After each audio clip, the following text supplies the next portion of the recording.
Hello दोस्तों, स्वागत है सभी का आपके अपने चैनल बेसिक नॉलेज में। तो कैसे हैं आप लोग? आशा करता आप सभी मस्त हैं और पढ़ाई बहुत ही मस्त तरीके से चल रही है। जी हाँ दोस्तों, एग्जाम सामने आ चुका है तो बिल्कुल अच्छे तरह से एग्जाम की तैयारी में जुड़ जाइए। दोस्तों आज हम लोग देखने वाले आप लोग क्लास 10 का बहुत ही महत्वपूर्ण वीडियो। ये आज हम लोग देखेंगे इसमें क्लास 10 का जो टर्म 2 में आप लोग जितने सारे फॉर्मूले हैं, जी हाँ, उससे बाहर एक भी सवाल आप लोग का नहीं पूछा जाएगा। जो भी फॉर्मूला है आप लोग पता है, कोई भी मैथ जो आप लोग बनाते तो बिना फॉर्मूला को मैथ नहीं बनेगा।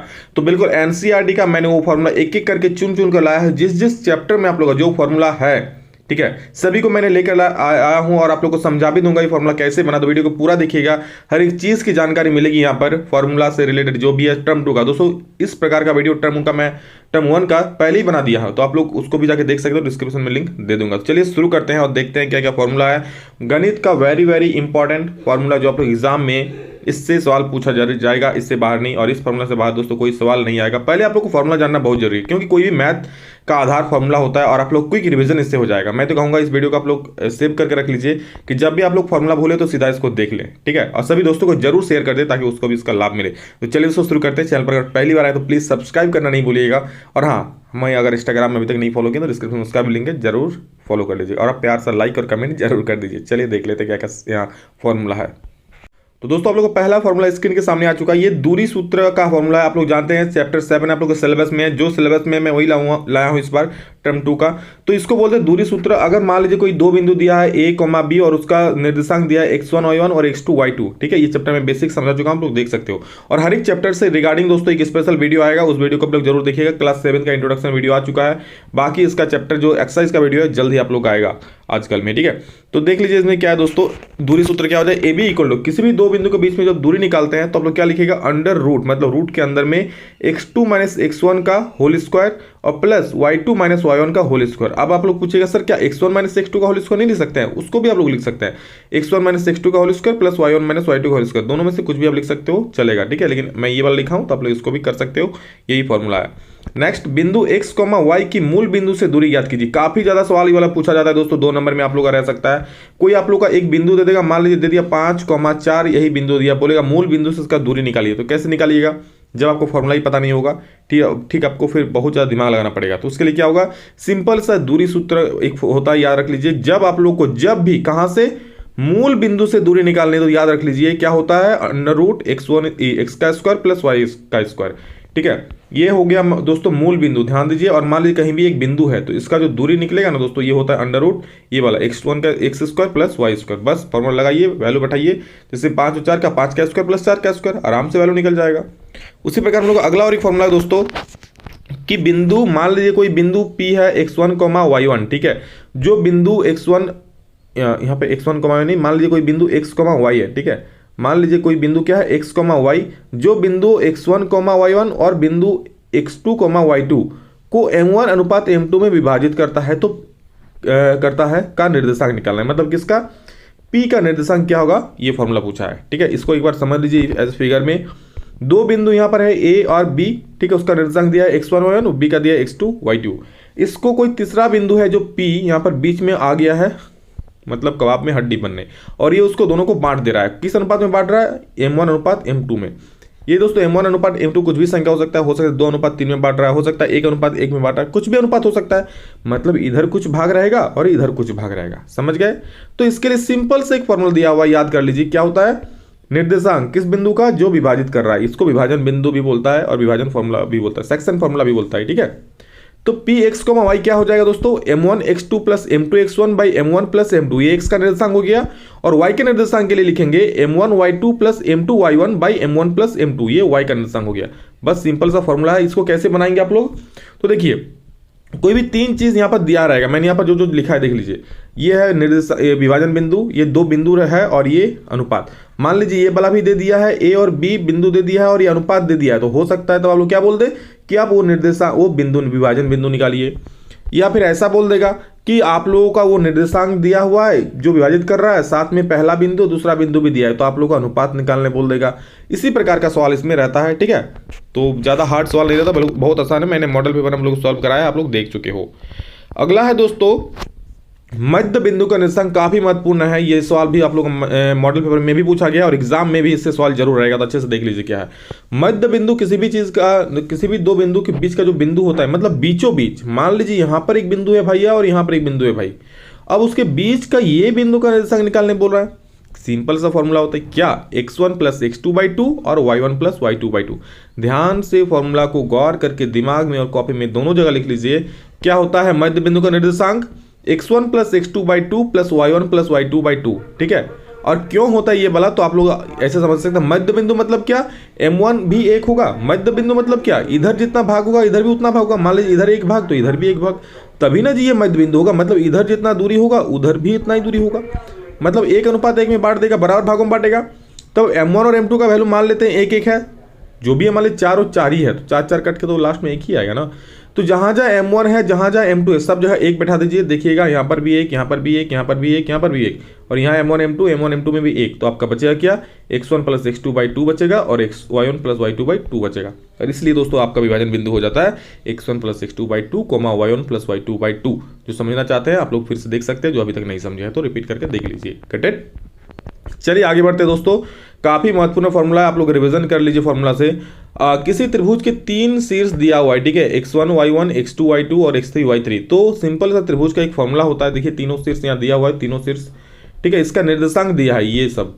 तो सिंपल सा त्रिभुज का फॉर्मूला होता है क्या, कि त्रिभुज का क्षेत्रफल बराबर 1/2 ब्रैकेट x1 यानी into x1 into y2 plus y2 minus y3 plus x2 into y3 minus y1 और plus x3 into y1 minus y2। ये सिंपल सा फॉर्मूला है, अच्छे से याद कर लीजिएगा इसको, ठीक है। कैसे याद करिएगा, देखिए यहाँ x1 है तो 1 हमेशा इसमें 1 2 3 होगा। देखिए 1 2 3 ऐसा है, ठीक है। तो अगर 1 आएगा उसका 2 3 आएगा। मान लीजिए 2 आ गया तो 2 को छोड़ के 3 के बाद फिर 1 आएगा। मान लीजिए 3 आएगा तो फिर 1 2 आ जाएगा। इस प्रकार जैसे मैंने x1 लिया तो 1 के बाद क्या होगा 2, मतलब y2 माइनस y3।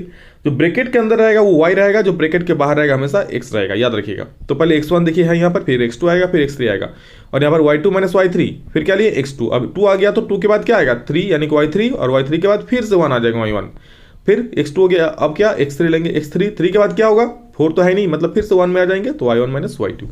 सिंपल सा है, ऐसे याद कर लीजिए। अब दोस्तों चलते हम लोग त्रिकोणमिति के चैप्टर की तरफ, जो काफी महत्वपूर्ण चैप्टर है, बहुत आसान चैप्टर है। ये वाला चैप्टर मतलब सिंपल है बहुत ही।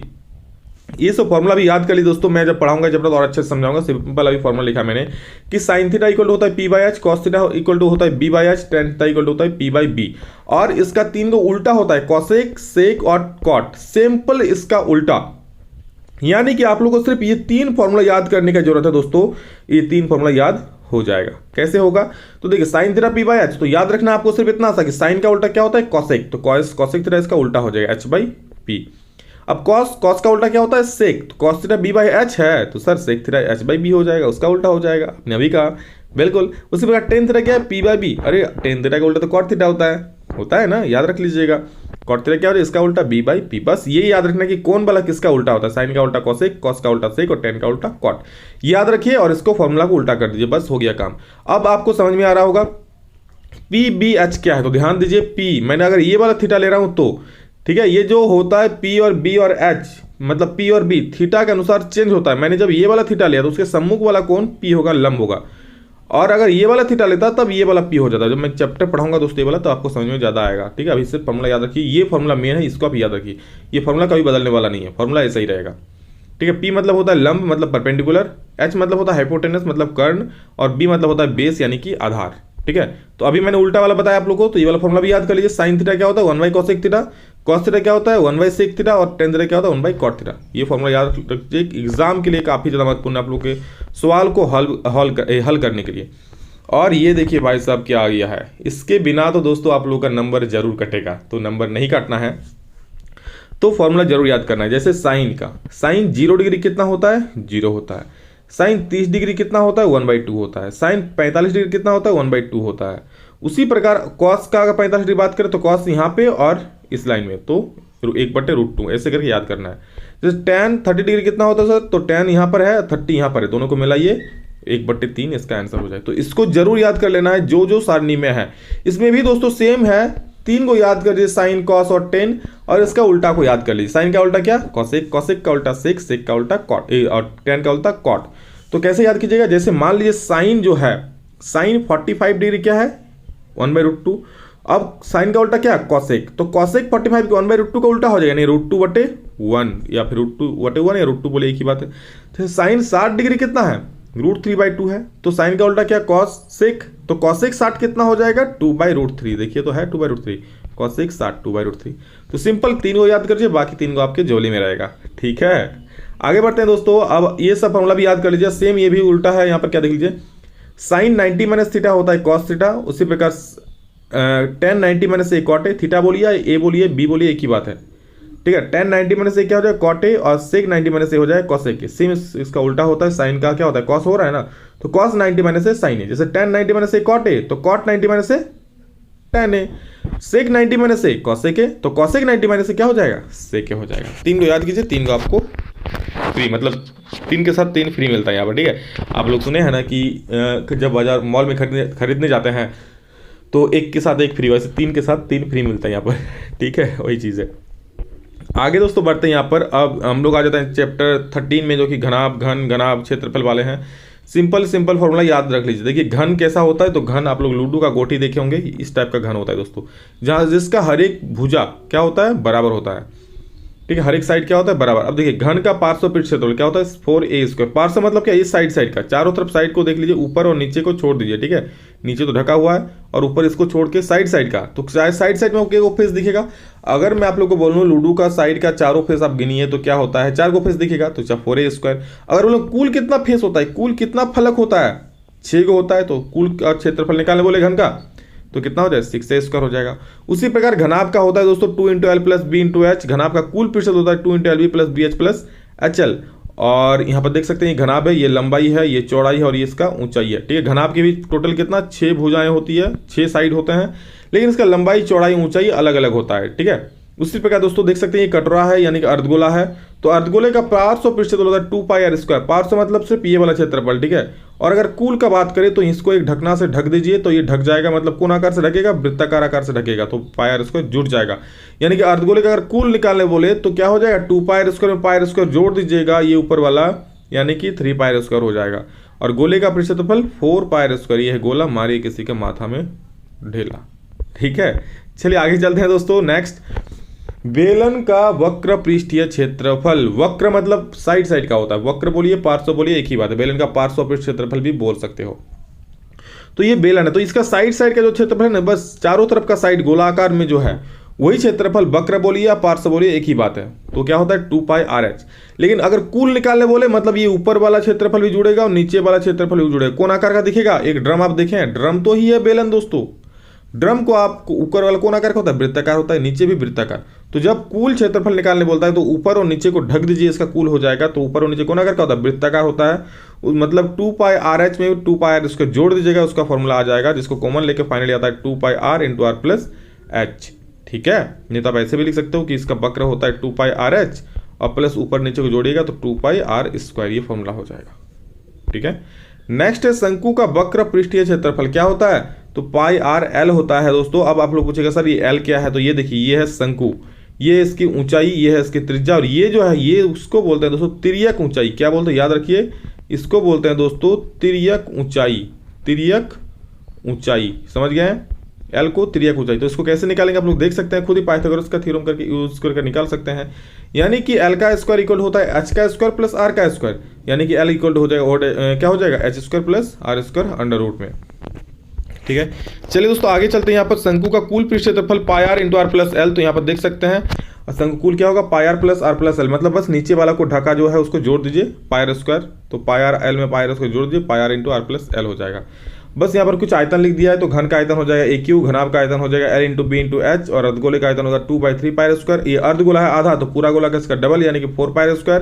बेलन का आयतन πr²h 4/3πr³ है। ठीक है, शंकु का आयतन क्या हो जाएगा 1/3πr²h। चलिए ये हो गया। अब आगे बढ़ते हैं दोस्तों हम लोग का जो कि है 14 नंबर चैप्टर, जो काफी महत्वपूर्ण सवाल है। इस चैप्टर से 12 नंबर का सवाल पूछा जा रहा है। माध्यक बहुलक आप अगर कर लिए तो 10 नंबर वहीं पर पक्का हो जा रहा है मेरे दोस्त। और समझ लीजिए मैंने यहाँ पर आप लोग 11 चैप्टर का, 9 चैप्टर का ठीक है, फॉर्मूला नहीं बताया हुआ है, क्योंकि 9 चैप्टर में दोस्तों आप लोगों को जो 8.1 है sine theta equal P by H cos theta B by H वही वाला फॉर्मूला लग जाएगा।